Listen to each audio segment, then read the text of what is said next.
which is the Scarcity Studios YouTube channel. Please don't forget to like, comment, share and subscribe. And our sponsors at Alpha Claims and Hire Birmingham, the leading and best accident management company. Get a replacement car anywhere in 1 hour. I really appreciate you joining me today, and anybody that was celebrating Christmas, I hope you had a good time. This story is from Birmingham and it's based in Balsall Heath. These two groups, even though it says it was a drugs war between two gangs, the Mitch line and the J line, there wasn't fighting over postcode territory. There was fighting over a drug line territory in a very small area based in Balsall Heath. The Birmingham Mail reported that 4 gangsters were jailed for 100 years for fighting a mini war on the streets of Birmingham. 3 of those jailed were brothers who blasted a man's face off with a shotgun in a gangland drug-related feud over territory. MUSTAFA ASFAR suffered catastrophic injuries that left him blind and disfigured after he was shot in the mouth at point-blank range. Nathan Emanuel, 45, from Smallheath, was sentenced to 36 years after being found guilty of attempted murder, possessing a firearm with intent and grievous bodily harm with intent. Following a trial at the city's Crown Court, Jacob Emanuel from Edgbaston was jailed for 27 years. He previously admitted the same charges. Mohammed Osman from Balsall Heath was convicted of attempted murder and was sentenced to 20 years. Mohammed Luqman, 21, from Aston, was found guilty of kidnap and grievous bodily harm with intent and jailed for 17 years. And all of these guys, the police believe, belong to the J line. The court heard that the dispute was opposing drug gangs, the Mitch and J line. Detectives said it was like a mini war. The prosecution said that the victim's face was quite literally blown off with a shotgun blast at short range. Somehow he survived the injuries inflicted on April the 30th. It was only a result of diligent and professionalism from the firearm police and the medical staff who attended to him that his life was saved. Drugs and the supply of drugs are something to do with the battle of these groups, the prosecution said in court. The feud had raged for 5 months in the Birmingham area, and that on the 30th of April, the first victim, Ishaq Ayaz, went to his flat in Edgbaston to chill out, it said. The brothers, who were armed with a shotgun, travelled to the address in a car before barging in and attacking Mr. Ayaz. They hit him over the head with a weapon so hard that it went off and left him unconscious. And when they say hit him over the head with a weapon, they meant with a shotgun. And this isn't even the first time that I've actually covered this sort of incident before. You may remember a story a couple of months ago that I covered from Lewisham in Sydenham in South London. A man hit a car while trying to attack people with a shotgun, and the shotgun discharged and shot himself in the chest. This resulted in him dying, and people that he was actually attempting to attack ended up recording him. So this highlights the dangers of shotguns and also the way that people are using them like it's a film. And in this case, hitting him with the shotgun made the gun go off. It gave him a perforated eardrum and also knocked him out as well. The brothers fled, but they waited for Mohammed Asfar. That was the original target, so they wanted to go back for him. They went back, barged in again, went upstairs, punched him in the face. They searched the property and him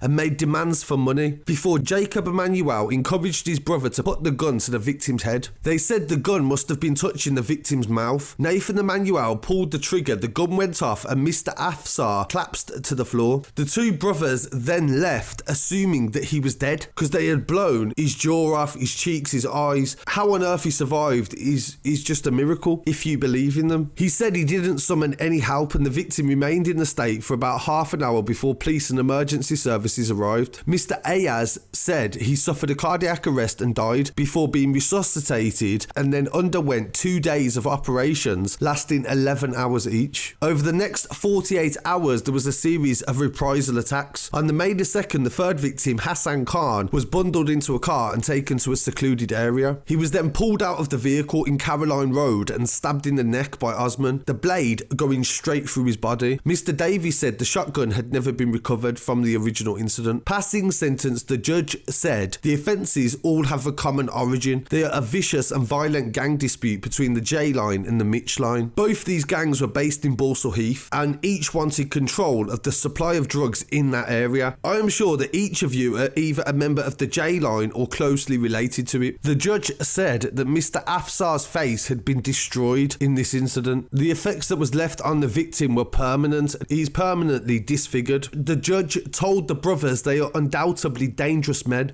to act in such a fashion, and that is why they will be jailed for such a long time. I think this story highlights the fact that you never know what you're going to get involved in when you're getting involved in criminality. You may just think, I'm going to make some money, sell some drugs or whatever, but at the same time, things can escalate. You can get involved in a dispute with somebody, and then before you know it, somebody's been injured that you care about, and then you end up having to retaliate out of respect and also to install fear. You may get involved in certain things thinking that you're going to make quick money and easy money, but it's the price that you have to pay to protect that money that you really have to think about and consider. So I really want to hear what people have to say on this. Please don't forget to like, comment, share and subscribe. There's plenty more news on the way as well, so don't forget to follow us online at Scarcity Studios. Thank you, peace.